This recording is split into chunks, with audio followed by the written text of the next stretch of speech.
It's 7 o'clock. I'll call the town board meeting for July 15th to order. First item on the agenda is the approval of the agenda. Patrick, do we have any changes? No, just an additional supplement for 8E on your agenda. All right. Do I have a motion to approve the agenda? So moved. And a second. All in favor, say aye. Aye. Hope that's We might be- purpose. Hey, there's power here. There's a lot of power out around town. We're faltering. Push All right, fast forward. Steve, you looked over the bills. We have a motion to approve. Move to approve. Second that. All in favor, say aye. Aye. Aye. All opposed? That motion carries. Item number 4 is the approval of the minutes of July 1st, 2019. Anybody have any corrections? I spoke with Patrick earlier about a couple. And I heard from 2 people today. Yeah, see? His were different than mine? Yep. Oh. Within 10 minutes of each other. Were they corrections made then? Absolutely. All right, then. So do I have a motion to approve the amended minutes? So moved. Do I have a second? I'll second. All in favor, say aye. Aye. Aye, all opposed?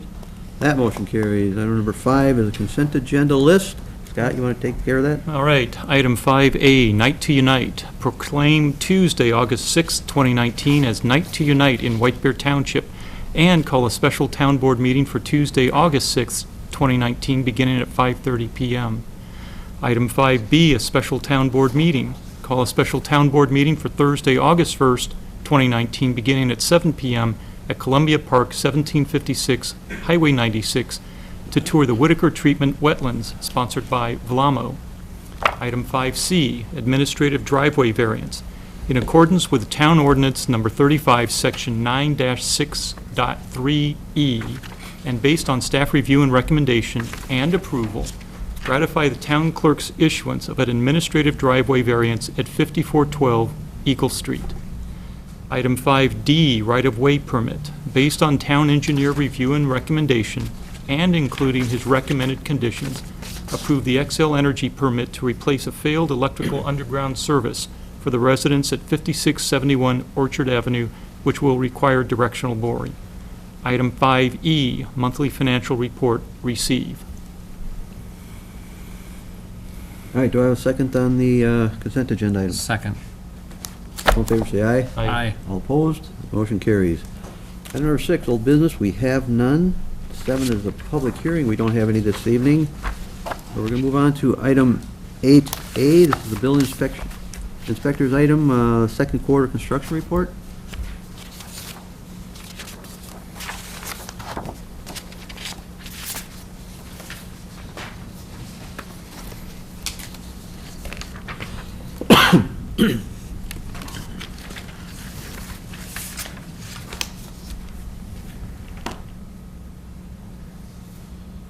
All right, if I can zoom this in a little bit. Maybe not. There we go. Okay, second quarter 2019 construction activity report. For the month of June, town did not issue any permits for new houses. Throughout the year 2019, there's been 4 new home permits issued. Valuation $1.3 million. Compared to last year at this time, the town issued 7 new home permits. Just over $1.9 million in evaluation. Miscellaneous residential permits, month of June, 55 residential building permits were issued at a value of $738,000 in construction evaluation. 220 residential permits were issued up to this point of the 2019. Just over $2.8 million in construction evaluation. Compared to last year, second quarter totals 253 Residential building permits, just over $3.3 million in evaluation.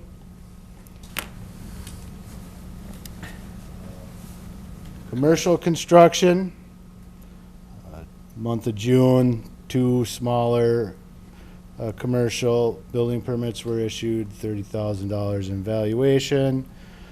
Total for the year, commercial construction, 10 building permits were issued, just over $2.1 million in evaluation. Compared to last year at this time, town issued 17 commercial building permits, just over $4 million in evaluation. Gives us totals for the first half of 2019 were 237 building permits, $6.3 million in evaluation. Compared to last year, the total permits through the second quarter, 279 permits, and just under $9.3 million in evaluation. The Three Oaks project, do those have to, there's none issued in, is that year-to-date, is that for there, nothing this year for Three Oaks for townhomes? or Yes, the 4 that are, They're considered single-family? yes, Okay. 4 permits that were, 4 new house permits were all in Three Oaks. Okay. This year.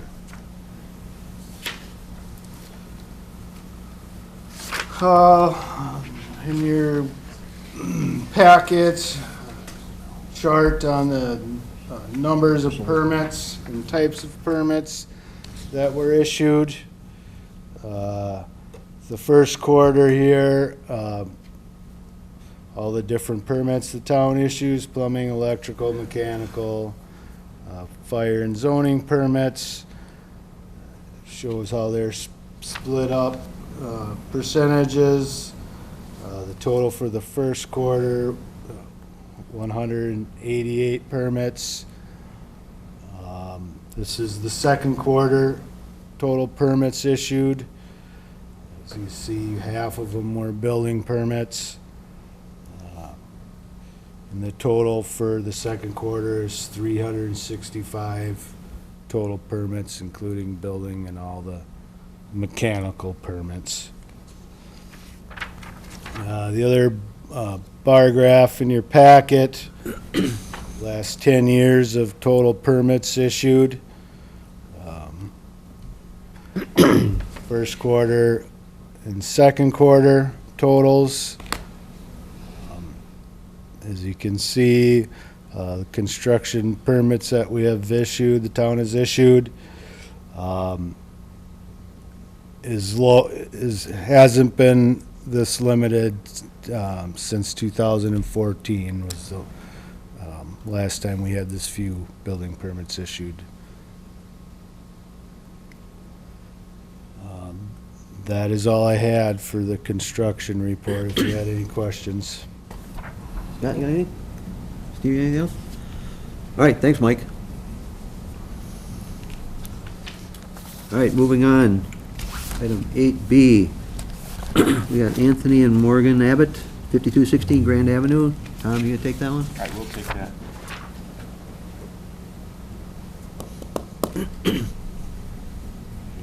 Photo here of the location of the property. It's located in the White Bear Beach neighborhood. Over to the left-hand side here, this is Grand Avenue, Portland Avenue, Stillwater Street. This is the Abbott's home right here at 5216 Grand Avenue. And they are requesting approval of a right-of-way setback variance of 13.5 feet, which would allow them to build a 3-season porch. And that is an area of the home that's currently a deck that can be seen right here, or not seen very well right there. This is better. This is their home right here, Grand Avenue again. So this is an area that deck was constructed in the home in 1997. Town approved a variance for that deck at that time. The Abbotts simply want to convert that deck into a 3-season porch, bumping it up the height of the home Same roof line as the home as proposed, same dimensions as the existing deck. And again, that was consistent with the variance that was approved by the town in 1997. When variance board was reviewing that variance, and also the variance board and planning commission reviewing the variance,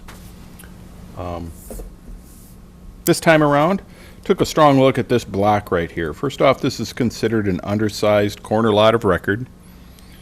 But if you look at the other structures in here, at that time, we found that 6 out of the 8 homes on that block didn't meet setback requirements. Since that time, I believe this home has burned down to the ground, was reconstructed to meet setback requirements. But you still have a number of homes that are a little shy of the right-of-way setback, as shown here. So this went through variance board review, planning commission review. Both reviewing bodies made recommendations to approve the variance as requested. And that was a 13.5-foot right-of-way setback variance. Tom, is there any plans for another doorway going out, going more towards into the right-of-way with steps, or is everything going to the west, or? So the only steps are currently. If you want, hang on just a second, we'll have you come up. Yeah, I don't recall seeing any in the plans. Not towards Stillwater Street here. All right, if the applicant, you want to come up and just introduce yourself with your address? I'm Anthony Abbott. So the only gate we have is on the left side of this picture. You can kind of barely see it. It's where the kids' kitchenette is, like right there. You can see it, like a little white blurb in the bottom corner.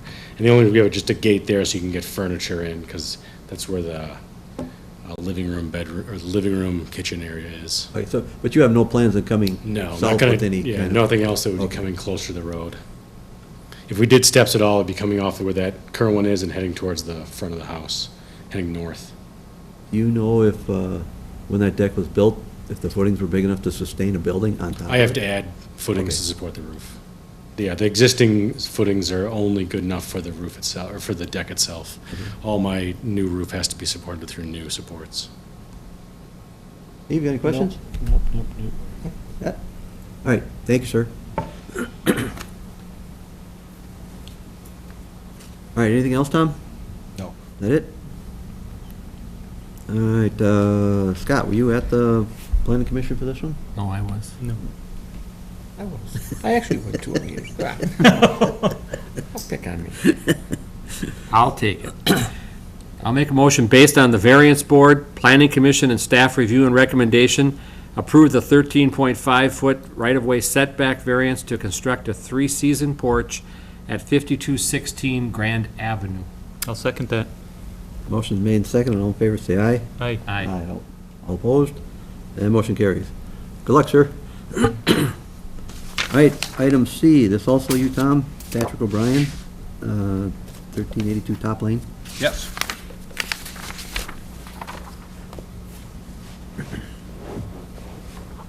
All right. Another area of the town here. This is Top Lane along here. South Birch Lake Boulevard right here, the border between the town and the city along South Birch Lake Boulevard. The property owners, Mr. O'Brien, has a corner lot. It's kind of oddly configured. This is their existing home at 1382 Top Lane, driveway accessing Top Lane.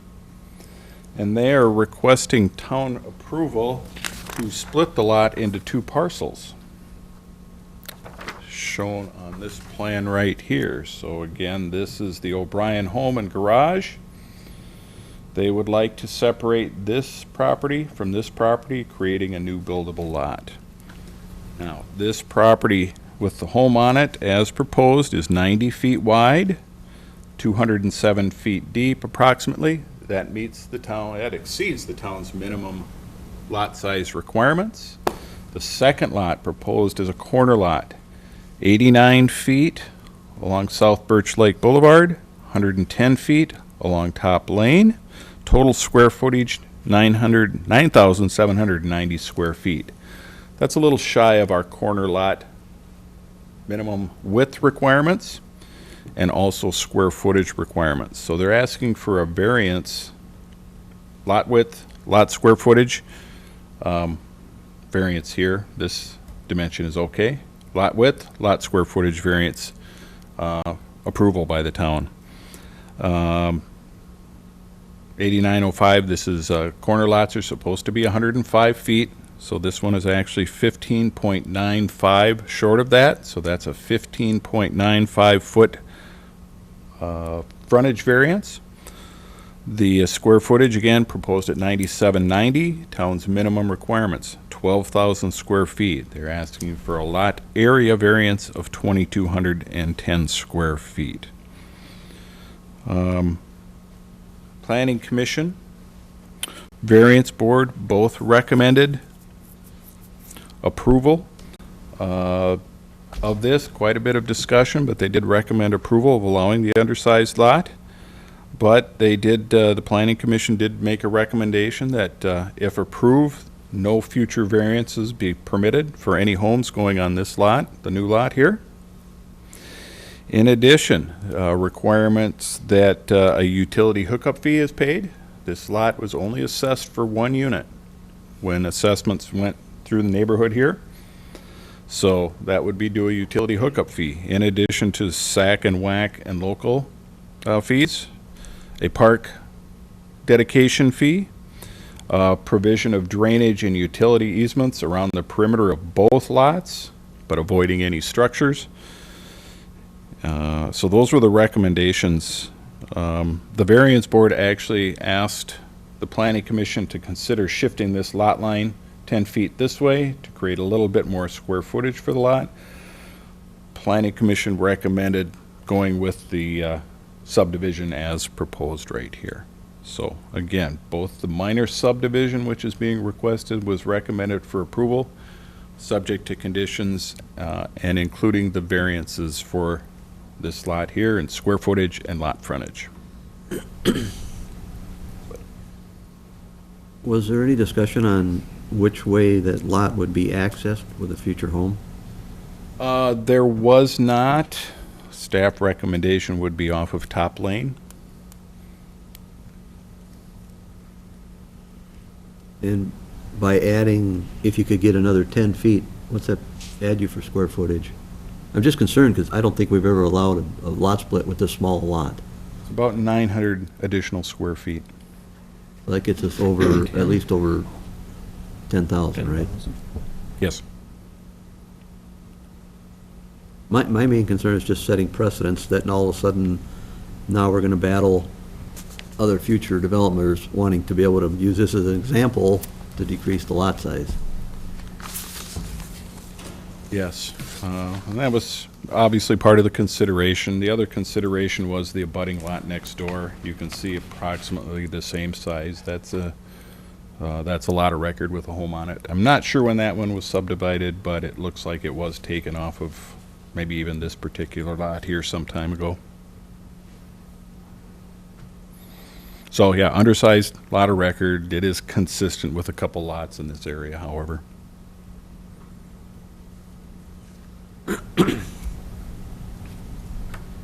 Got any questions? No. Steve? Well, I listened to the planning commission and that was, only Ron was not, he didn't like it, but they felt very comfortable with it and that it wasn't a problem setting any precedent, but I don't know if it is or it isn't, to be honest.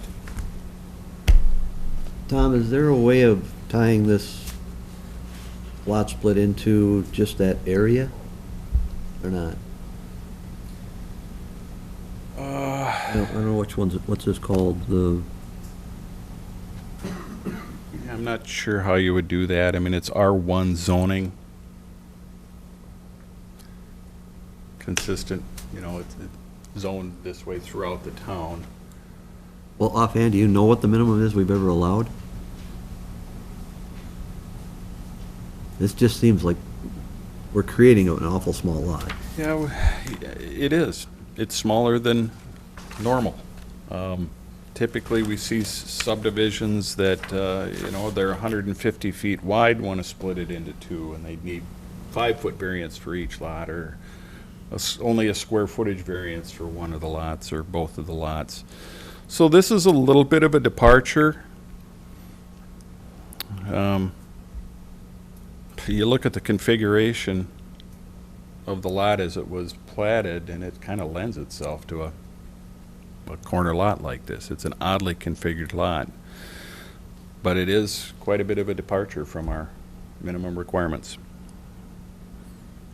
If you move that, would be the southeast property line 10 feet, you still have room for the 10-foot easements against the original house?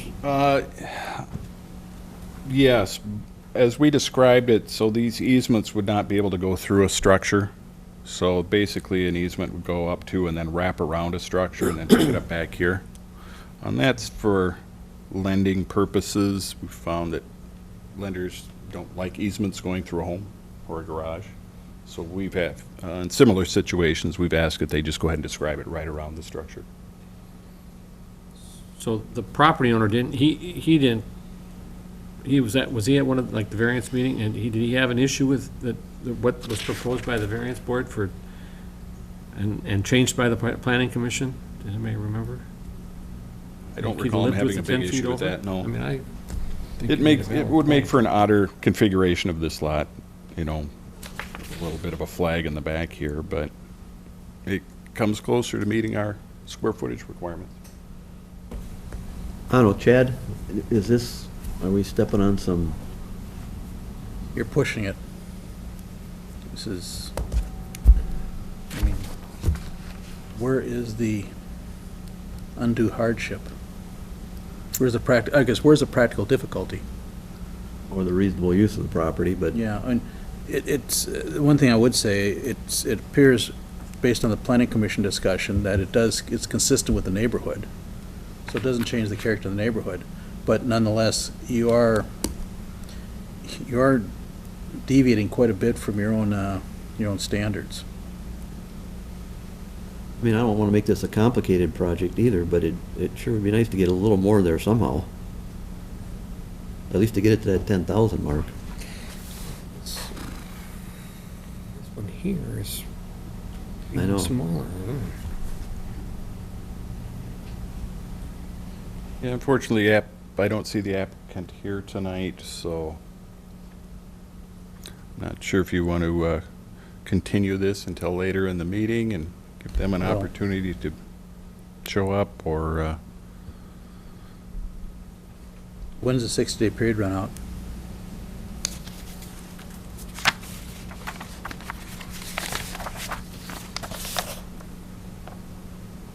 By moving that, that takes care of that. August 4th. Yeah. I think August 4th, so Which would be day before before the the next next town meeting. board meeting, I Yeah. believe. I mean, yeah, the big problem here is, where's the practical difficulty? That pre-existed the pre-existing practical difficulty. I mean, the split makes sense, looking at the area, but again, when we do this, it comes back to bite us. Yeah. That's why I was thinking if there was just some way to basically tie this to that area. I don't know what's that area called anyway? Do you have is there a subdivision name for this thing? I don't think there is. I think this is a meets and bounds.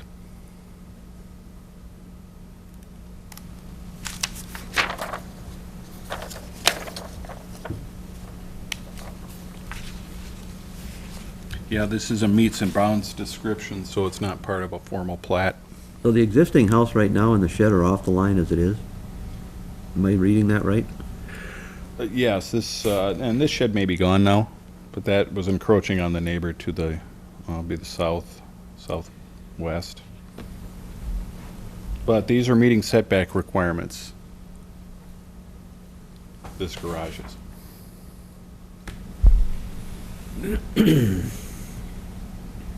Well, it's a pleasure of the board. just informed by Mike, and I recall now that he's planning to tear this garage down and rebuild. Rebuild the same, has to be same size, or is that gonna? Has to meet setback requirements, so I think your point is well taken. I mean, that's why the chair abstained from voting for it, because he's not endorsing minimum smaller lots, and I know you said during the planning commission meeting that there was one person that was, I guess, looking for the change. How much other conversation was there among the members? well, there really wasn't that much conversation about it. Ron, the chair, said that in the variance meeting that he was not in favor of making a smaller lot, wanted to have as big a lot as possible to keep the square footage as close to what we've had in the past. But they passed, they agreed, there was a motion made and seconded and passed to allow where it is currently. But it does create some issues, so either, our choices are either pass it or reject it, because we're gonna run out of time. Is that This is what basically it comes it? down to, yes. And if they can come back, maybe rearranging these lots lines to get just some, I know it makes it more complicated, but it would help the cause. I was just going to ask, if we turn it down, do we have to give any conditions, or is that up to the applicant to come up with an idea? Mr. Chair, what I'd recommend is that you reserve the right to state your findings at the next meeting, which you have the right to do. So you could if you did turn it down, you would have the right to to adopt findings at the next board meeting. Well, let me ask you a question, Chad. If the applicant was at the variance meeting and was willing to accept what the variance board said, albeit that the planning commission wanted to change it, is that an acceptance that he would have accepted what the variance board had proposed? And we could approve it based off that and reject the planning commission? You'd have the right to, yes, you'd have the right to, remember, the planning commission simply advisory recommends, it's a advisory board. So you'd have the right to adopt the findings of the variance board if you wished instead. Even if we don't have a final plat showing that option? Well, 'Cause you'd right be now, all we have is conditioned, this one. it'd be conditioned, approval would be conditioned upon the applicant accepting the terms of the variance board. Tom, do you have that number by moving it from the variance board? I guess I don't. I thought I saw something. well, it would make the lots, The variance board minutes? Yeah, they're there, but well, it'd be 89.05, so still a variance on this end. And this one would increase to about 120, give or take. That's not a straight line. And 90 by Should add an adding additional 900, approximately 900 square feet. So About 10,700. 800.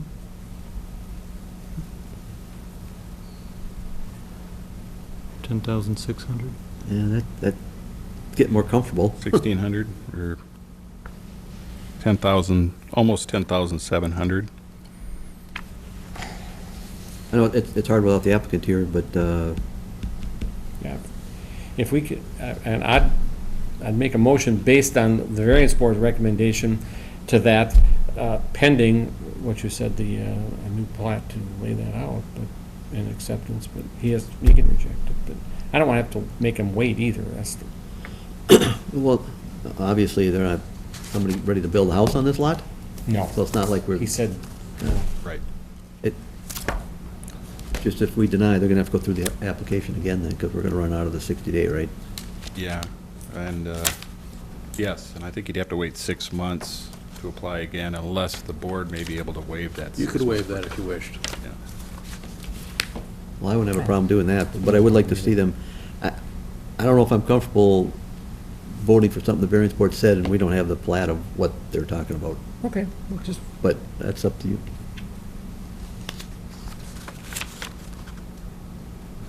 Because technically, right now, this is the application in front of us. Correct.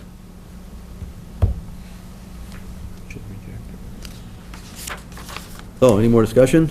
I just noticed in the memorandum here that the other lot that's next to it is about 9,900 square feet. So if we approved it as is, it's going to be even smaller than the small lot next to it. So And another reason to justify I making was it just bigger. thinking that that is another justification.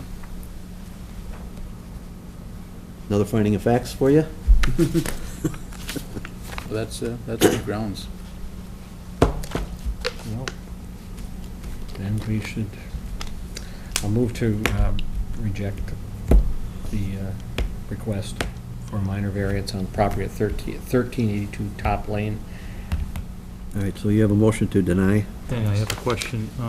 Do we just deny and then say what the option is, or just deny? Well, I think it'll be in the record that we've stated that variance board options would be an Oh, okay. alternative. Okay. And we will waive the 6-month delay Yes. if they really want to come back with that option.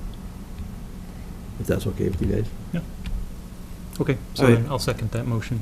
All right, motion's made, second, all in favor, say aye. Aye. Aye. All opposed? Okay, moving on. Excuse me, Mr. Chair, you're reserving the right to adopt findings at the next board meeting. Correct. Correct. Okay. Thank you. All right, item 8D, it's also you, Tom? Yes. Next turn, 1185 North Birch Lake Boulevard.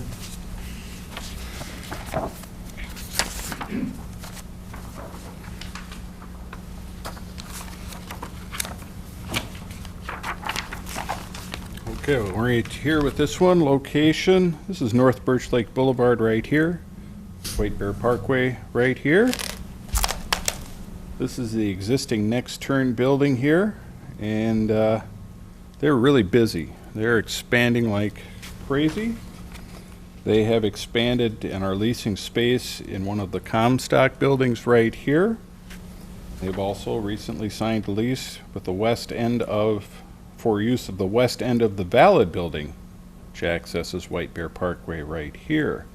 In order to access this building from their current site, they need to go around the horn. So they are hoping to get approval of a permitted use standards permit that would allow them to just build a simple little temporary driveway between their site right here and again the Valid end of the Valid building right here. 16-foot wide, would go over open area that's, I think there's only one non-landscape quality tree in the area right here. There's a drainage way, so they would propose a culvert. They had proposed a gravel temporary driveway, which would be removed at the point where the lease lapsed. So Planning Commission reviewed this. They did recommend approval, but they recommended approval subject to that being a paved driveway rather than a temporary gravel driveway. So that was their recommendation. A couple things that were noted that were incomplete as far as the original site plan. They've not located a dumpster storage area that's screened on site. It was proposed in this area right here, but with the driveway, now they're talking about relocating it.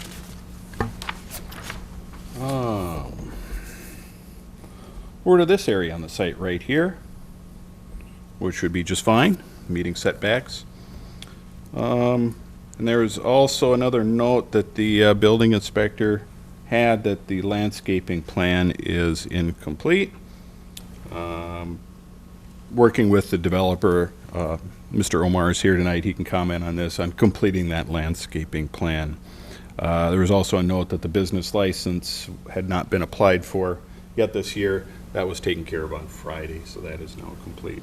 So the recommendation from the Planning Commission is for a permitted use standards permit, and they did recommend approval of that.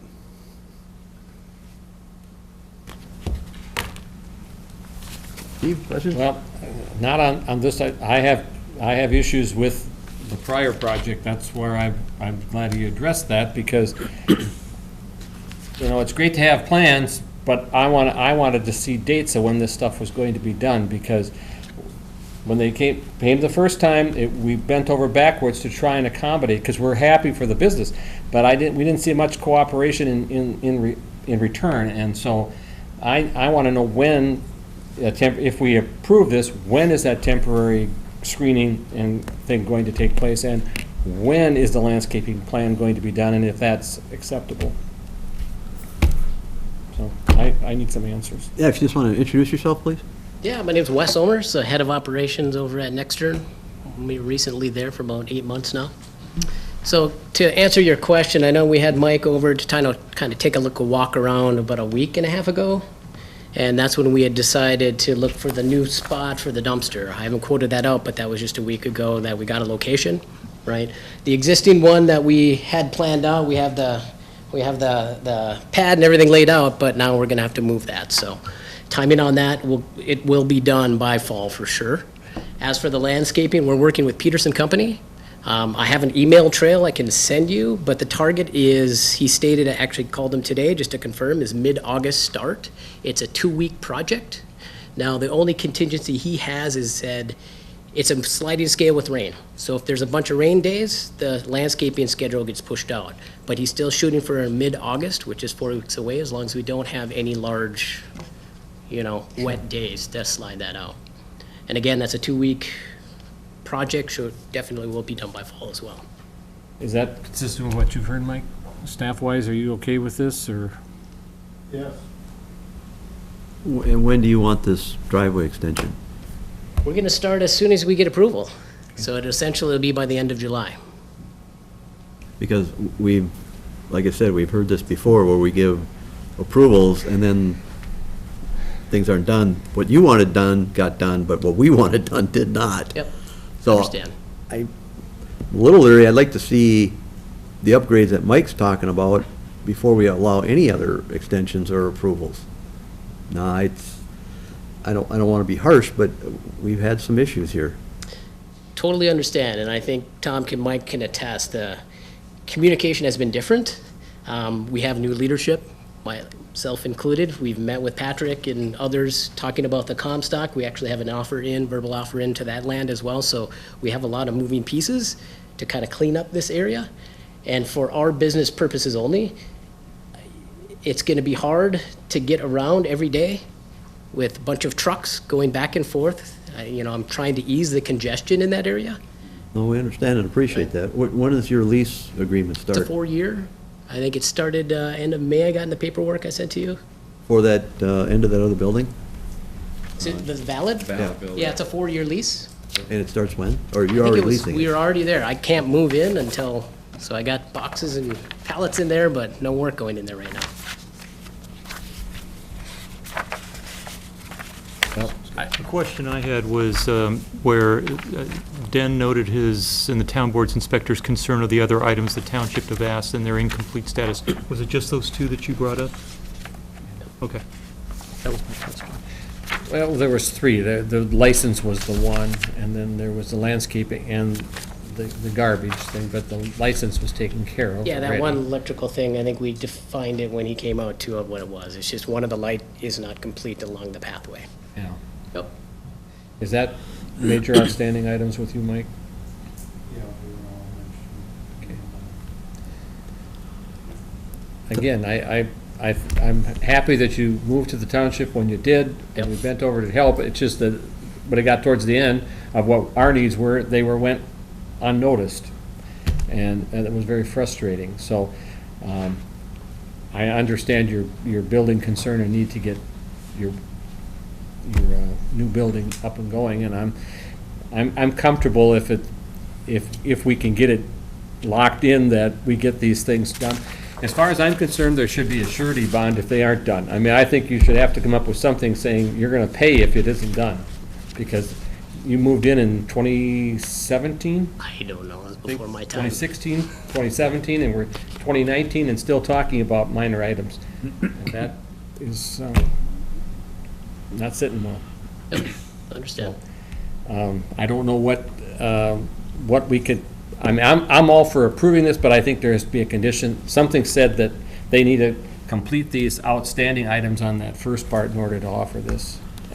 Or there's some penalty, but I don't know what we can do. Tom, this driveway extension, is it over both pieces of property? Or is it all on one or the other? Yeah, it's on, well, here's the layout. So this is their property, sneaks onto this Comstock property, and then extends to the Ballard property, which is right here. The property line is right here. They could do that, yeah. So we wouldn't have any jurisdiction on, once it's in, how they use it. It's because it's between the two. Because I was thinking if they got it in, you get it in and get it done, but you still can't use it till the landscaping's done, but that's probably not feasible. I don't know, Wes, I guess we would go on your personal, or your statement that you will guarantee that these things are going to get finished for us. Yeah, we got them scheduled. Right? We got the landscaping. We actually rebid another one because we weren't comfortable with the August date. We wanted to get started sooner to kind of show that goodwill. The other quote came back, same start date, so we're going to stay with our original plan. Like I said, the dumpster thing, that's, once I heard about that, we had Mike out, did a walkabout, kind of talked through some of the options, so we're definitely over-communicating now. To be honest with you, over the last year, I think we've doubled in size at that location. We're busting at the seams for parking too, so that's gonna help alleviate some of our parking issues. And it's really, Have you folks started working on a master plan for this complex? they have a master plan they submitted that has a whole, if you pull back the other one, the over image. I think they already submitted to the city kind of a whole master plan that kind of wraps, the whole campus that wraps all the way around. That's been submitted already. We actually are working with Comstock. We have a verbal offer going out. We're just seeing how we can work it. We've worked with Pat to kind of talk through some of the options. So we're doing what we can to kind of clean up a whole campus, a whole med device campus around there. That's the long-term vision. And then the Valid building as a secondary option, since that leaseholder now exited. So that whole building is going to be open, and we're, I think, going to have 30% of that. And at some point in time, we're right of first refusal to be able to buy that if it does come up. In addition to, Who knows? Okay. Right? We got to see what the next 5-year strat plan looks like. Okay. So, move in the right direction, and we want to work with you, Ryan, and that's why I'm here. And Answer one more question, Yep. more for our audience listening. What does Nextern do? we do med device manufacturing. So we have manufacturing in Vietnam as well as Shenzhen, China. And we do design and develop of the med devices out of this location. And then we do some of the manufacturing in some of the lower cost countries and bring them into Nextern USA to do inspection and pack out and distribution. We also do some level of manufacturing for some of the large med device companies around the Twin Cities right out of the US site as well. All right. All right, any other questions? The only other questions I had would be, I see that there was a culvert that's going to be planned, and I'm assuming that that would be kept flowing and with winter or whatever, weeds growing, and then once you're done, you'll Yep. pull out this driveway? Yep, that's all part of the Okay. plan, was basically, it's only for our lease term, and then we would just reclaim it and put it back. Okay. All right, so I'm done. All right, thank you.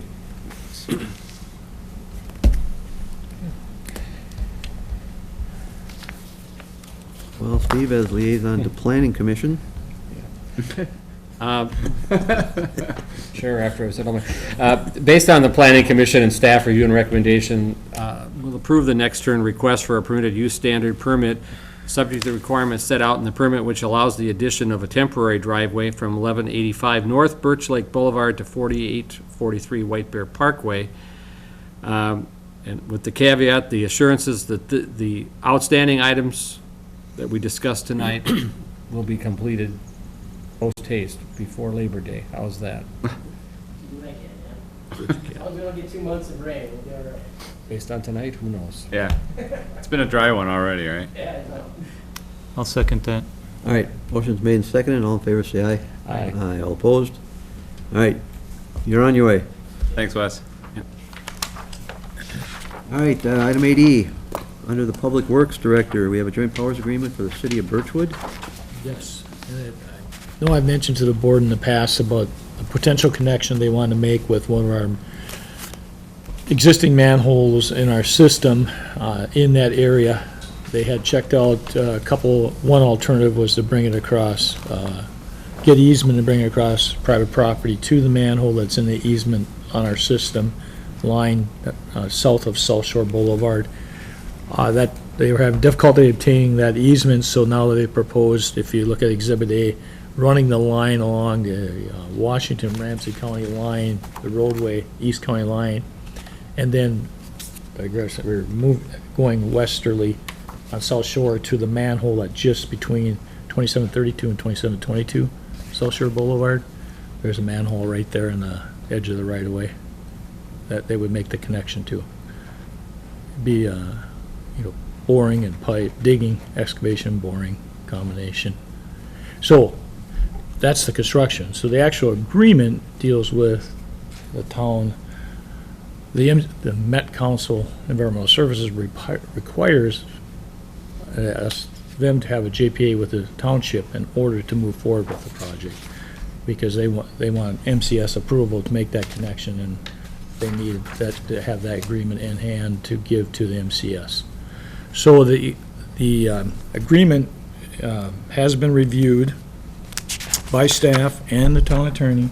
There was corrections made, some minor correction made in that time, and then as of today, I believe, there was one more additional correction, and it was regarding on paragraph, is it 3B? Is that correct, Chad? The correction they made. The reference I'm using is that paragraph 3B. Yeah, I believe Okay. you're right. So they took out the quarterly basis agreement on the reading and just said that it would be read, the meter be read at such time the meter is read, so that they have a little flexibility. They don't necessarily read quarterly, and that would provide us with the information for billing, because we will be billing those residents based on the flow, their water consumption for sewer. So. We're set up to be able to handle that, taking their water meter readings into our system. It's working with, it's with the city, so they supply the water, so they can get that information. It actually was Birchwood, and Birchwood is going to get, yes, they are set up to get that to Lynette. It's 13 homes. It's not a lot of homes. If because now we're taking on that discharge, would this be part of our I&I problem, to make sure that those lines aren't being intruded or inflowed? It'd be the, they lined, City of Birchwood has a majority of their lines aligned already. They're like us, but they don't necessarily have the service lines. So there's potential we'd get some I&I through the service line connections to that line.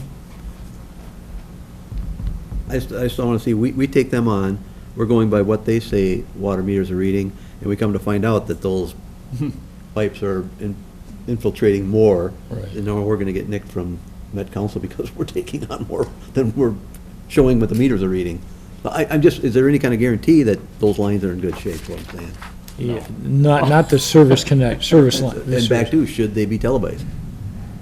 Before we do this?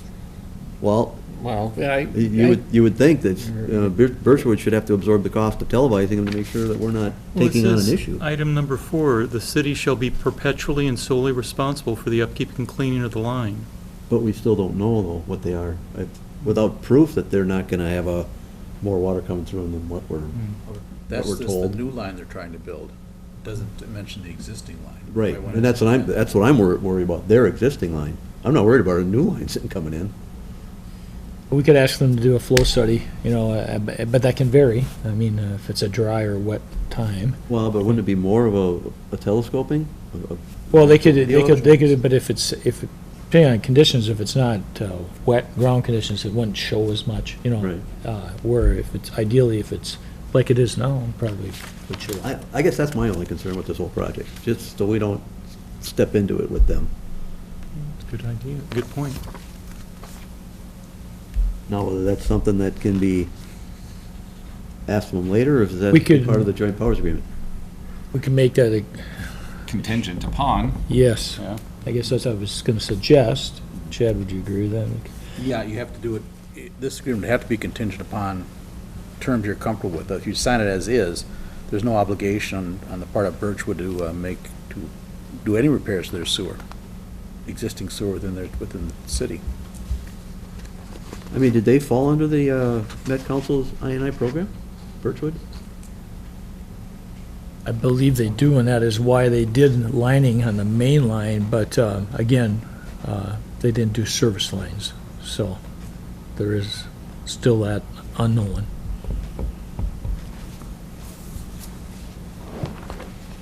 All right, well, Chad, maybe you can help us out then. What kind of wording do we need added to this joint powers agreement to cover ourselves because of that? Well, again, I'd go to paragraph 4. Simply state that the city of Birchwood shall be perpetually and solely responsible for the upkeep and cleaning of the line constructed, as well as existing lines, as well as the existing lines serviced by this line.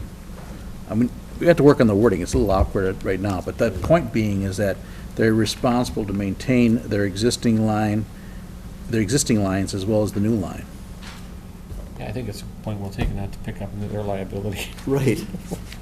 so. Because then you can we're the end tweak user, we're language. the end. Yeah, we're, Is that something then, obviously, we'd have to have this come back to us?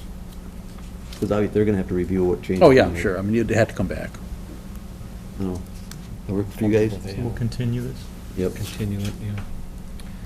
I move to continue it. Out of curiosity, Dale, when it says that their existing lift station needs to be rehabilitated, but it's just the cost was extraordinary, do they just board it up? Well, they'll remove most of the guts, they'll leave and then probably just fill it with sand. Oh, Get a okay, little okay, grade. so it's not going to be a big... Typically, that's what they do. They remove the mechanical equipment and get it to low grade and fill it up and cover. I was just curious. So, All right, so we have a motion to continue until the attorney can reword some of this. Who made that? Is it me? Okay, You I'll did. second that. All right, motion's made and second. All in favor, say aye. Aye. Aye. Opposed? All right. You thought that was gonna be an easy one, didn't you, Dale? I said that the Patrick, Carol. My record. Are you ready for the next one? Yeah. Okay, I item think I am 8F, ready for this one, this time. So, radio replacements. yeah, so there were some concerns or questions about the replacement program last meeting. One being, how come, why are we only replacing 8? We have Mike and some other, it's not full accounting of the staff for the replacement. But I was further educated that we have been replacing some already with the current radios. So it'll be myself and the remaining staff that will get, that number 8 will get replaced with this here. And then we do have a base station, a vehicle mounted station for Mike's pickup to put in. So that answers that question. Then there was a question about the purchase. So we have ANCOM, who is on the state contract for Motorola radios. They are the qualified distributor in this area for that. So staff has always had the practice of getting 3 quotes. They got 2 other quotes from non-state contract vendors, because there's only one vendor for Motorola in this area for the state contract. It's just our purchasing, Tom always likes to see 3 quotes, kind of pushing, so that is the reason, and Motorola Solutions, yes, is the supplier, but they also provide us a quote. So if we were to do a direct purchase, we could do it through Motorola Solutions or the other vendor if they weren't under state contract. So just to show how, best way I could probably explain it, to show you how good a deal we're getting through the state contract purchasing. So we could have purchased directly from Motorola. Not for that price, though. Not for state contract. We could have purchased directly from Motorola. Yep. Or we could purchase from Anacom, which is using Motorola equipment. Yep.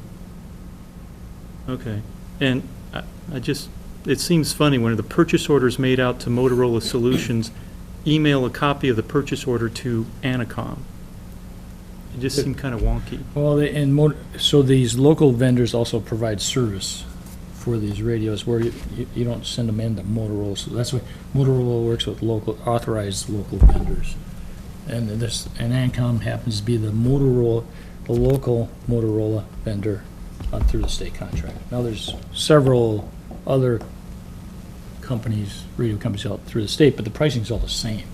It's just for the sales and service, they're the rep locally. And so the equipment's going to be Motorola, it's just who we purchase it from, and this was the better deal. This was through the state contract pricing, this was the better price, yes. Dale, on your memorandum, the middle paragraph, Yep. it says over the last couple of years, field managers, supervisors, and the mechanic had received upgraded radios. Yes. And the next line in here says, another community gave the radio to Public Works. Yeah, they What is actually that? did. I didn't know it, but they do have one at Public Works that, because when they initially went through this grant program, we had gotten them, the money to pay for them, the initial purchase. Another community had received just recently another grant and then had this radio and they didn't need it, so we had ended up with it. Oh, So, and who would that been? I don't know, actually don't know the name of the The community. Russians. I didn't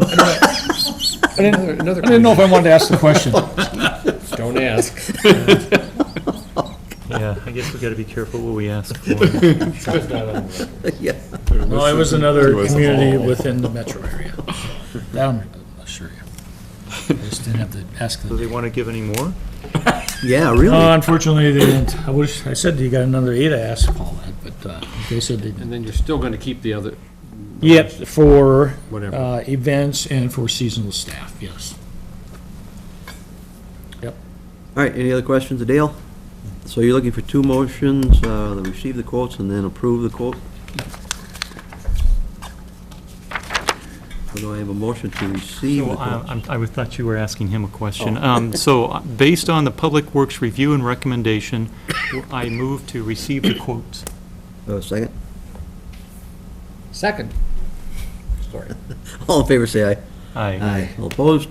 That motion carries. And based on Public Works review and recommendation, move approving the quote for replacement of the 800 megahertz radios to the lowest responsible company, ANCOM, in the amount of $18,380.65 with funding from the Capital Equipment Fund.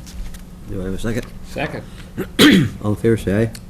Aye. All opposed? That motion carries. All right, moving on.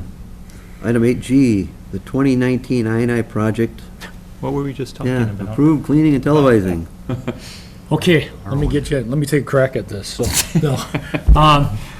so back on June 3rd, you approved the 2019 I&I project.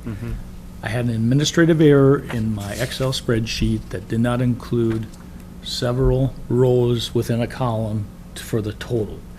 So I ended up, the majority of the work, when I got the approval, it was not for all the work. It was for the joints, the cleaning, televising, and joint sealing portion. It was not for the cleaning and televising portion that we're doing in anticipation of future joint sealing. So that was the larger part of the quote bid from Ritter and Ritter. So I was notified by Ritter that my math didn't add up, and like I say, it was in my administrative error in my spreadsheet. So what I'm requesting the town board to approve the cleaning and televising portion, which will complete that area. It's still the same area. Nothing's changed there. It's just getting the cleaning televising portion of the project approved, which is $60,974. Are we comfortable that the spreadsheet is accurate now? Yes, we are. Just asking. Yes, How come yes, it's we the are. other way, Dale? How come we don't get together? I need an administrative assistant. No. So anyways. Denied. I'll put a pitch in for that. Thank you. I'll help you out. No. Anyways, so, yes, I made an administrative error on the spreadsheet, so I'm asking the town board. I mean, you can approve it or not, but I'd like to continue with this program. It's always the board's prerogative discretion to approve. I'm recommending that we go ahead and approve this portion for the, for the $60,974 so we can complete the work. So. And then again, back to the areas, the area around Bald Eagle Lake, from West Avenue all the way up to H2, to Otter Lake, south to the railroad tracks. Would it matter, Dale, if we looked at rebidding? The problem is, we're bidding something that wasn't complete. So, and we had two bidders that didn't want to participate. Would it matter if we put this back out for bids later on when we could still get more, now that they know exactly what they're bidding on? Well, actually, they didn't even question, was, the footages are all right there. It was, the error was in my subtotal. It wasn't with the actual quantities or anything. So the other companies, one deferred it to, did not want to bid on it because they couldn't, they didn't have a packer to seal the 21-inch pipe joints. So, I mean, it was I guess their choice. I said, well, there's still a lot of televising, you could do everything but that, offer us, we could review that, and they declined to bid. The other company just said, we just took on a big project, we've got nothing for 2019 available for work. All right, so it wouldn't matter to try to rebid, okay. No, and they're truly the ones I did contact and receive with, they are the big three companies in this area region that do the work. Mr. Kelly, was this in our budget? It was. And what would we budget it for? Well, maybe I can speak to that if I can help a little bit. So I failed to mention that, but then Tom, correct me if I'm wrong, so I'll take a stab. I think I have it covered. Tom and I had a discussion before I even considered bringing it to the board. So I have 50,000 for the project this year, total. I have another 10,000 for rehabilitation of manholes, another 10,000, so it'd be 60,000. But we also had $100,000 in to purchase a televising trailer, which I don't have the staff to run one if I even had. It was staff wanted to get a trailer. And so in reality, the total bid would be the 32,275 plus the 69,74. And there's an error in their bid, their quantities, so it was a $10,000 less actually. The amount, I know. I didn't even want to get into the woods with this, but, Should let Tom answer. well, but the question, I think Tom will have he'll say, yes, we have the money. The simple answer is this came in over what we had budgeted, but Dale's not going to do another project that'll give us the extra money, so yes, we have the money. Perfect. And Why do I make it so ask for more complicated? staff at the same time. I heard that. So we've already approved 32,275. This is for an additional 60,974. So it's going to be a grand total of about 93,000. To keep us up, yes. Can you check his spreadsheets in the future? If he wants me to, I will check his spreadsheets. The quantities do add up. They're correct. Okay. I trust you. It was a formula error in my grand total. That's where the mistake was. All right, any other questions? I think he's been beat up. Yeah. Yeah, we put them out to dry. All right, thanks, Tom. All right, getting back here. Too far. Nope, wrong one. I can't go too fast on this thing, it just drops. Yeah. All right, so we're looking at a recommendation to approve the cleaning and television portion. So based on the Public Works Director review and recommendation, I move to approve the cleaning and televising portion of the original bid approved on June 3rd, 2019 to Ritter and Ritter Sewer Service, Inc. for $60,974. Do I have a second? I'll second it. Motion's made, second, all in favor, say aye. Aye. Aye, all opposed, motion carries. All right, item number 8H, the street improvements, 2019-3. That could be you, Larry? Yes, thank you, Mr. Chair and board members. On July 10th, 2019, we received bids for the 2019 street improvement project. As a reminder, the street improvement project includes the Hobie area, White Bear Parkway, east of Oakmead, Parkview Court, or Parkview Circle and Fenway Court, Weston Woods Way, Gilfillan Court, and Moonlight Court. We received two bids on July 10th, as I mentioned. The low bid was from T.A. Shifsky and Sons Inc., in the amount of $1,037,544. The next bid was from Bituminous Roadways for $243,000, so roughly $200,000 more than the low bid. Our engineer's estimate was $939,075. So the bids were roughly, the low bid was roughly 10% higher than the engineer's estimate. Was this done on a spreadsheet? It was done on a spreadsheet. Checked and tabulated. sleep tonight, you guys. Would you leave him alone? I've had number of recent bids for other communities in the past month, and a lot of bids are coming in higher. For a few other communities, they were 28%, 30% higher. So You feel good now, don't you? Yeah, I was just thinking, so I feel better now. this bid came in roughly 10% higher. We're hearing, and I've talked to a lot of contractors over the last month because of some of these projects, and a lot of contractors with the flooding this spring are behind on their work. They're full, and they're moving work into next spring already. In addition, a lot of material prices are going up due to supply costs. We are hearing that next spring, that bituminous prices are going to increase $5 a ton due to supply issues.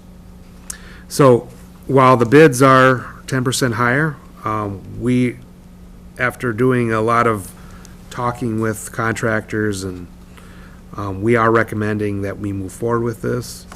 The other aspect is interest rates are good right now, and you run a risk if you did rebid in the spring that they aren't as good. And I don't have strong confidence that if we did wait until spring, that we'd get better pricing.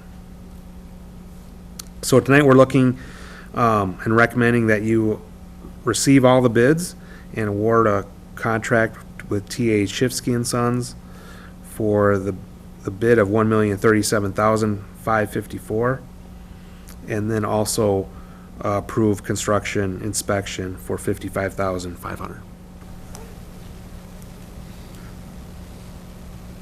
Any questions, Larry? No. Tom, you want to address this? Obviously, this is going to affect our budget.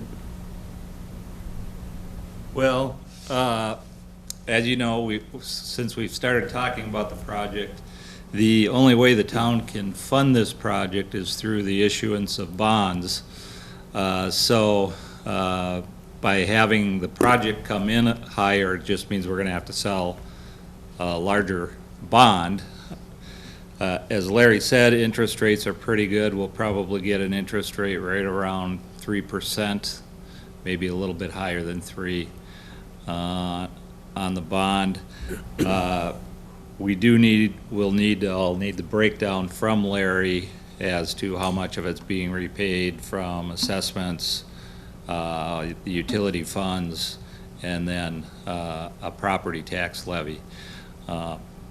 When we pledge a property tax levy towards a bond, every year we have the opportunity as the board to review what we need to levy to pay that bond, and if we have more cash on hand, or if we can find another funding source, we can always lower that levy. But we can't go above what is authorized in the bond sale. So just because when we do the bond sale, it may say that we are gonna levy $100,000 every year, depending on cash availability and other funding sources, we may not have to levy that much. So what would be the timing for this project then? Whenever Larry wants to get going. No, but I mean for bonding, would it be next year's? No, we could get the bond issued still this year, and with that, next year, we would probably only have an interest payment both in February And in August, depending on the timing of the sale, it might only have the one interest payment in August, but I'm thinking we're still early enough in the year where we would have a small interest payment in February, and then 6 months of interest in August, and then we'd start probably paying back the principal and interest the following February. Also gives us a little bit of time to search for some other fund sources. Which the town's vigorously working on to try to Yes. ease the pain here. Any questions, Tom? No, All right, thanks, Tom. We have some residents that want to speak to this issue. If you want to just come up, introduce yourself, your name and address. Yeah, my name is Ron Santani. I live at 783 Gilfillan Court, and I have been in contact with Larry. And we do have, this is my neighbor Sylvia Hess. We do have some concerns. We had our driveways replaced last year, and I sent Larry the specs on it.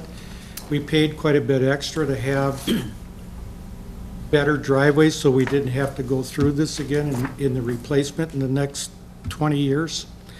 And so our concerns are, is they going to be put back at the same specs? And with our driveway contractor, last year we were able to obtain a 10-year warranty on the driveways.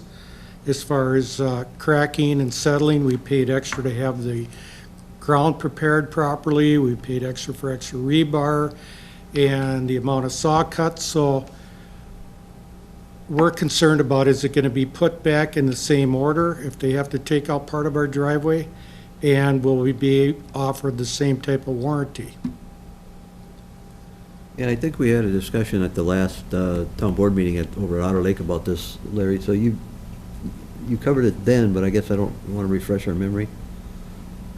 Yeah, so we've written we've put notes in the plans that they are to keep those driveways in place without impacting them. So saw cutting along the edge and removing the curb that is damaged without impacting the driveway. Now, that doesn't always work. As you're removing the curb, it can damage the adjacent driveway. I think we have a better chance because these were so newly constructed, and they're to a higher standard. I did see the spec, and I think there's a good chance with these new driveways, and because they're built to that higher spec, that we'll have a better chance at pulling the curb away that is damaged against that driveway. A lot of times you have an older driveway, and you're pulling out a curb that's damaged, and the driveway behind the curb is already cracked or settled, and it's impossible not to impact that driveway. In this case, these are concrete driveways built to a high standard with rebar. I think you have a lot better chance to pull that curb away without affecting the driveway. Yeah, so my question is if they do have to cut it, are they going to give us the same warranty and put it back in at the same specs that we have now? That's why I sent you the specs. Yeah, our warranty for these types of projects is 1 year. It's not a 10-year. And that's very disturbing to me, because the driveways weren't put in properly in the beginning, and that's what we've been dealing with for the last 18 years, and that's why we went with this contractor and we paid the extra money to have it done properly. So that's a big concern of ours. How much actual footage are we talking that would possibly be disturbed? Well, we've estimated between 25 and 30% of the curb along the area, so it's going to be, it might be more, it might be less, it might be in front of a driveway, and it might not be in front of a driveway. So we'll work with you and try to, or work with our contractor and tell them the importance of this and minimizing the impact, and that's. I've been in the construction business for 38 years. I had my own business. I've been in it for over 50. I have worked with Shifsky before. They are a good company. I understand that, but we just have some major concerns about our driveway. And I know at the last meeting I was there, we talked about the assessment, and now the bid is 10% higher, so we have a concern about the assessment also. So I don't know how that's going to be dealt with. We will do our best. I appreciate that. Thank you. I appreciate what you guys do. As do I. I'm Sylvia Hess, 779 Gilfillan Court. I guess specifically, I'm also worried about the quality of the cement being put back. Because as you saw in the specs, it's a much higher quality than most driveways. And I have seen in the neighborhood some curbs that were replaced a number of years ago that spalled almost immediately, and there's hardly anything left of them right now because it was such poor quality. And so I certainly don't want that to happen to our driveways. So if there's no assurance that you would not replace with same, that is very, very troubling. Thank you. All right. Anyone else? All right, Steve, you have any other questions? No, I think we've passed on those. We've been dealing with this for a good amount of time. Scott? No. All right, so you're looking for 3 actions here, Larry? 1, the resolution, 1 to award the contract, and 1 to authorize TKDA. Yes.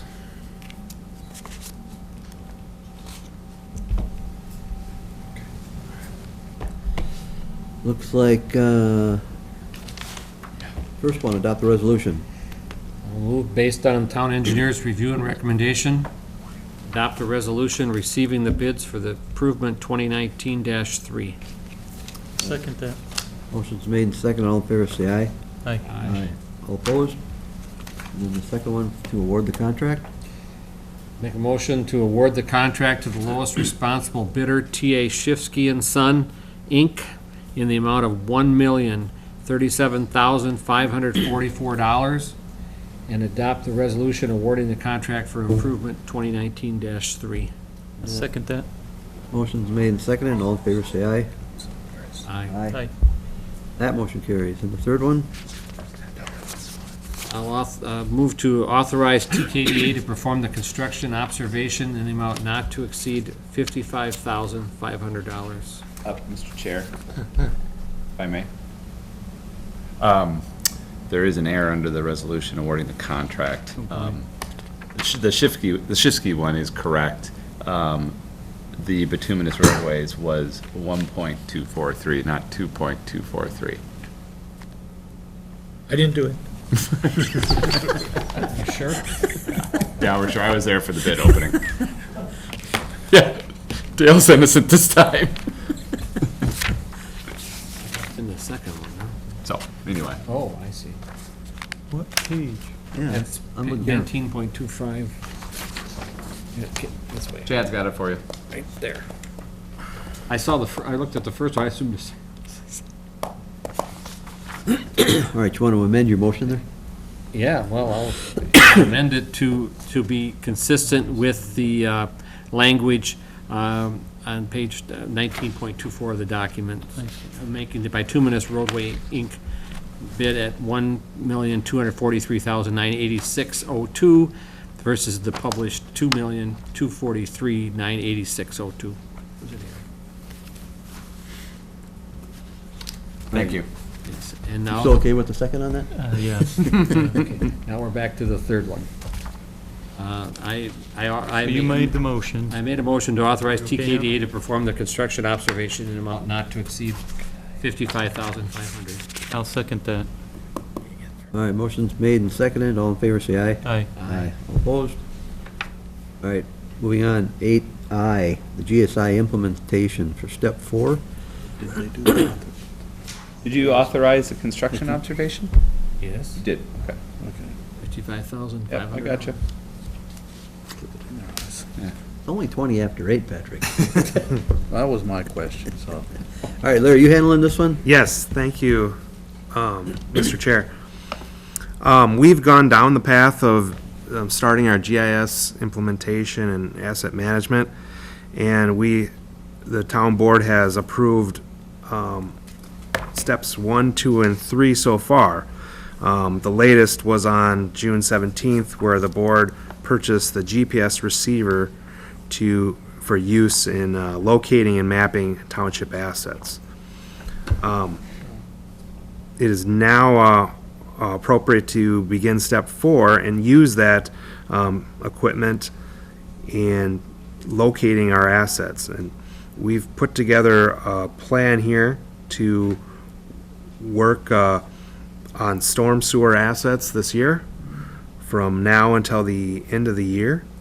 We need a few weeks to test and get the GPS reading things properly, and then we're ready to go and starting collect field assets for storm sewers is what we're recommending starting with. We have an engineering intern that would be used until he goes back to school in September to help with this project. And then after that intern goes back to school, we want to continue with. Thank you. With some of the locating when the vegetation comes down, and we can get back and look at some of those ponds in a better manner. So we're proposing a cost of $42,900 to complete to do our storm sewer asset field location, as well as the setting up of the device. That setup, once it's done, will then be set up for future assets such as water main and sanitary sewer. So tonight, we're looking for approval authorizing TKDA to proceed with step 4 for a not to exceed amount of $42,900. So Larry, that amount is for the total sewer project, or is that just for the year, or what is it? It's to go to the end of the year, and we're gonna gather as much information as we can between now and the end of the year, not exceeding that $42,900. If we can get through the storm sewer, we'll move on, and if we have time, move on to other assets and start collecting them as well. So the total step 4 costs, you were in the $250,000 range, right? Was that right, for the total? It was, This is the down payment off the, 150 to 250. And that's over a couple, 3 years, correct? That's over a few years, yes. We're trying to utilize our engineering intern to keep those costs down, and then as we get comfortable and familiar with the device, we'll also be teaching public works staff how to use it, and when they have availability, they can begin locating assets as well, if they have any downtime to do that. You got some downtime? I was Dale? gonna say, how's that working? Don't so? well, you won't be doing your spreadsheets, you get that. Ouch. Okay, sorry. What's that commercial? You want to get away? Yeah. All right. So the thought is that, what's the likelihood that you're going to get through all the storm sewer identification? I think it's, if we can utilize that full amount, I think it's a good chance we can get through all the storm sewer. Okay, and you mentioned that you're utilizing this intern until the person goes back in September, and then what would happen after that? Then we would use graduate engineers that we have that are year-round employees. Oh, okay, I see. A little higher on the food chain. A little bit higher, but they're still new engineers that. Okay. Okay, all right. All right, any other questions? No, I think, this, we've went down this road on this project because it's a valuable project for the township, so it's just another step in the whole process. So I'll make a motion based on the town engineer's review and recommendation, authorize TKDA to proceed with step 4 for 2019 GIS and asset management implementation for an amount not to exceed $42,900 with funding from the utility fund. I'll second that. Motion's made and seconded. All in favor, say aye. Aye. Aye. All opposed? The motion carries. Okay, item 8J, the Portland Woods Storm Sewer Replacement. Who's handling that one? Dale? Well, I'll help Larry on some of the background if needed, but Larry's, so. Thank you, Mr. Chair and board members. Also on July 10th, the town received quotes for, or a quote for Portland Woods Storm Sewer Replacement. There's along Portland, there's a storm sewer pipe that has failed, and we have an emergency repair we need to make. The area is difficult. It's along a higher traffic roadway. Access is via a small driveway off the county road. At times, because that pipe has failed, if we have a rainstorm and that pond fills up, Public Works has to go out and pump that pond down because the pipe is collapsed. The collapse has also created a sinkhole in the driveway that has required gravel to fill it in. So we received the quote from Penn Contracting for $49,652, and we also sent it out to 6 other contractors that were not unable to give a quote. So we're recommending that we receive the quote and authorize Penn Contractor to perform the work for an amount of $49,652. And hopefully they can begin that work as soon as possible. With the rains tonight, I'm sure we have more problems to deal with. It's a general question. Larry, when you first started talking about the need to do this and emergency base, were you thinking it was going to be in the $40-some thousand range? Well, only one bid that's. Well, we were thinking it'd be somewhat under 40 or 50,000. We didn't do a formal engineer's estimate. We are paying higher prices when you look at the quote, but it's the nature of an emergency repair, and the difficulty of access is really the big driver here. And it's really tough to put an estimate together when you have those conditions and working under traffic. Out of curiosity, how is this different than when we have a sewer line break and St. Paul Water has to come out and fix it? The water main break? Yeah. How is that? I mean, well, I guess this isn't a water line, but Yeah, still it's not a public health, public safety more than anything, because the residents who live in the twin home,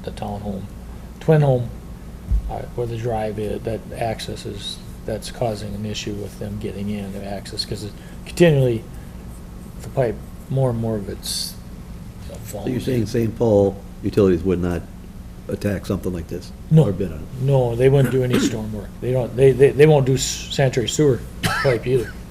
They'll do water, but they don't. But when there is a break and they do have to come out, I mean, you ask them, they come out, fix it, and then we pay it. Yep. You don't have to put it out to bid. Right. And in this case, we're putting it out to bid because, We don't have a, agreement with St. Paul to do that kind of work, and they won't do that kind of work with the water division. It's a St. Paul Regional Water. Well, and this is part of the problem too, when everybody's busy, they just don't have time, so we're held under the thumb. good for them. Yeah, well. Any other questions, Larry or Dale?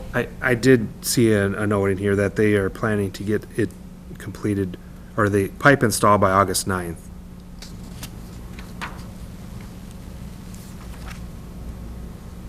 All right, so we have 3 action items here.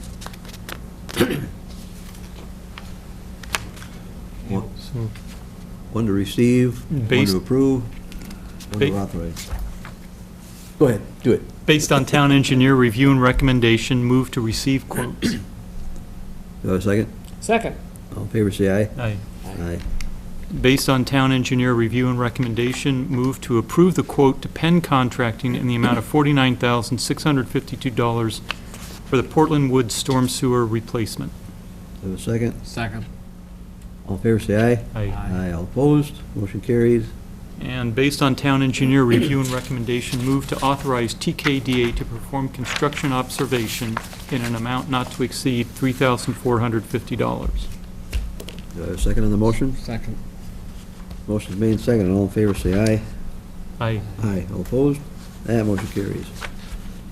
All right, moving on, our last item is 8K, computer replacements. Okay, Mr. Chair and Board, we've got a number of computers that we bought in 2011 and 2013 that are kind of old and outdated, and they won't be supported any longer, so we need to replace those. Also, because of the GIS system, we need to upgrade the Public Works computers. Even though they're old and need to be replaced anyways, they need to be upgraded to be able to handle the GIS SCADA, or the ArcView program. So before you, we've got a number of computers, and then the laptop that they use in the rounds truck, needless to say, gets beat up quite a bit, being moved in and out of the truck, and just being moved around in the truck. So we're recommending that laptop get replaced with a heavy-duty Toughbook laptop. She originally quoted me $2,000 on it, and today at 4:05 she emailed me and said the actual price is $2,408. So in the memo that I had there, I had an amount not to exceed $9,000, and I'm hoping you'll increase that to $9,500 for these purchases.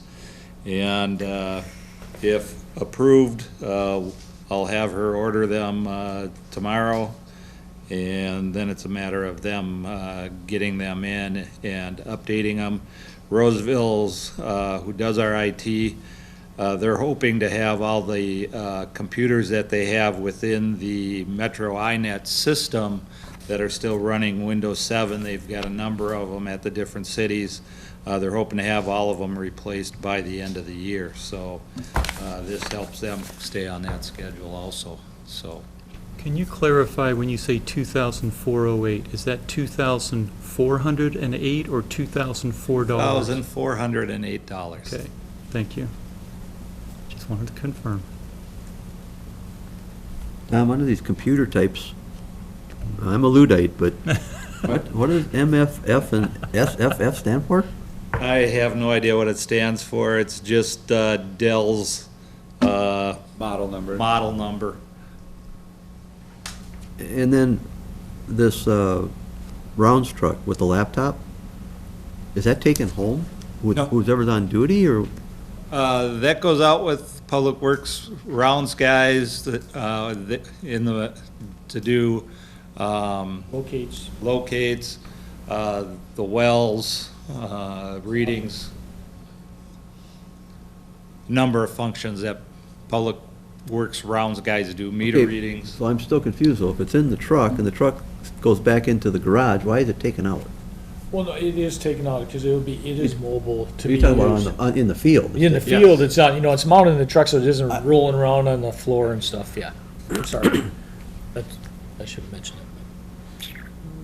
So the ones you're replacing is listed on page 4 of this document, is that the ones? So one was was Bill's, now Patrick's getting something? No. No, that's nothing? The one that Bill had is in our workroom, and that one is not being replaced. And the one that's listed as the Public Works SCADA computer, that computer was kept when we got the new SCADA computer, just in case the old one, or the new one had a problem, we could keep the SCADA running with the old one. They haven't had a problem, so we don't need that one any longer either. So the ones we're replacing are the ones that are listed for Paul Peltier, the Judy Mall one, even though that one's in the cubicle in the office, the Parks office computer, GT's computer, Tom's computer, and Pete's, and then the one at the front counter. Not yours. Not mine. I had mine replaced last year, I think it was, or maybe it was the year before. So typically, these are, life expectancy on office equipment's probably 5 to 7 years, is that? Yeah, Roseville usually starts bugging us to replace them about 5 years. We push it sometimes to more than that. They're all built on Windows 10 stuff? Yeah, yeah. Well, if they say they're not gonna support us anymore. what Yeah, choice do you usually really have? what, especially with some of the computers that don't get used as much, yeah, like in Public Works, the guys aren't on them constantly like we are in the office. A lot of times, we push those out further, and usually what requires them to be replaced is the Windows version isn't being supported anymore, or something else on them isn't being supported. In order to get the new stuff onto it, they need faster processing or bigger processors or something like that, so. Tom, what do we do with the old ones? Does Roseville take them back? Yeah, Roseville disposes them, they take them, clean them up, and, So we know that they're washed and. yeah. I was gonna say they wipe it out then. Yeah, they wipe it out, clean it up, and dispose of them properly. So obviously, there's not a market for an old computer. No, not anymore. There used to be, but they've gotten kind of cheap where it's easier to buy new. All right, any other questions? So the number you're looking for is 9,500 versus that 9,200. Yes. I'll make a motion based on the finance officer's review and recommendation, approve replacing 8 computers and the Rounds Truck laptop computer at a cost not to exceed $9,500 with funding from the Capital Equipment Fund. And that change in the original request from 9,200 to 9,500 was because of a late received quote. I'll second that. Motion's made and seconded, all in favor, say aye. Aye. Aye, all opposed? That motion carries. All right, item number 9 is added agenda items. We have none. Item 10 is open time. Anyone here to speak for open time? Hearing none. Item 11, I need a motion to receive agenda materials and supplements. So moved? Second. All in favor, say aye. Aye. Aye. Aye. That motion passes. Motion to adjourn. So moved. Second. Second. All in favor, say aye. Aye. Aye. Okay, we're adjourned.